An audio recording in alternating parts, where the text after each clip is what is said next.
অস্বস্তিকর গরমে পুড়ছে দেশ। বাতাসে জলীয় বাষ্পের আধিক্যের কারণে গরমে ওষ্ঠাগত হয়ে উঠেছে জনজীবন। তবে এই গুমোট গরমের মাঝেই এবার স্বস্তির আভাস দিল আবহাওয়া অধিদপ্তর। রবিবার দুপুরের পর থেকে দেশের 11টি জেলার ওপর দিয়ে তীব্র গতিতে ঝড় বৃষ্টি বয়ে যাওয়ার পূর্বাভাস দিয়েছে আবহাওয়া অধিদপ্তর। সন্ধ্যা 6টা পর্যন্ত দেশের অভ্যন্তরীণ নদীবন্দরগুলোর জন্য দেওয়া এক জরুরি সতর্কবার্তায় এই তথ্য জানানো হয়েছে।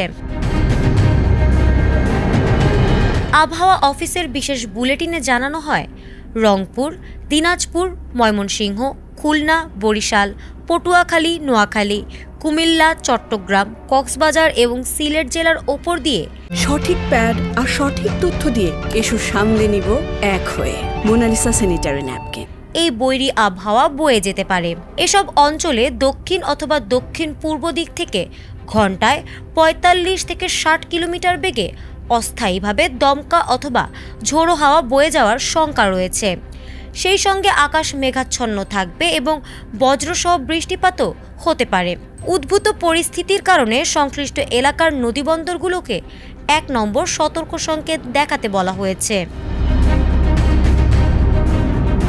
এদিকে পৃথক এক বিজ্ঞপ্তিতে আবহাওয়া অধিদপ্তর জানিয়েছে, শুধু এই 11 জেলায় নয়, বরং সন্ধ্যা পর্যন্ত দেশের সবকটি বিভাগেই দমকা হাওয়াসহ হালকা থেকে মাঝারি ধরনের বৃষ্টি অথবা বজ্রবৃষ্টি হতে পারে।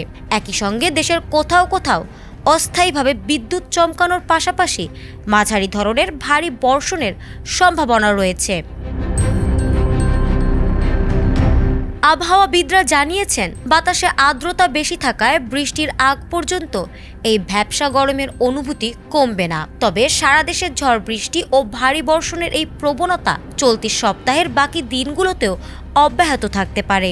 এর ফলে আগামী কয়েকদিনে তাপমাত্রার পারদ অনেকটাই নেমে আসবে। ফারহানা হক, ATN বাংলা।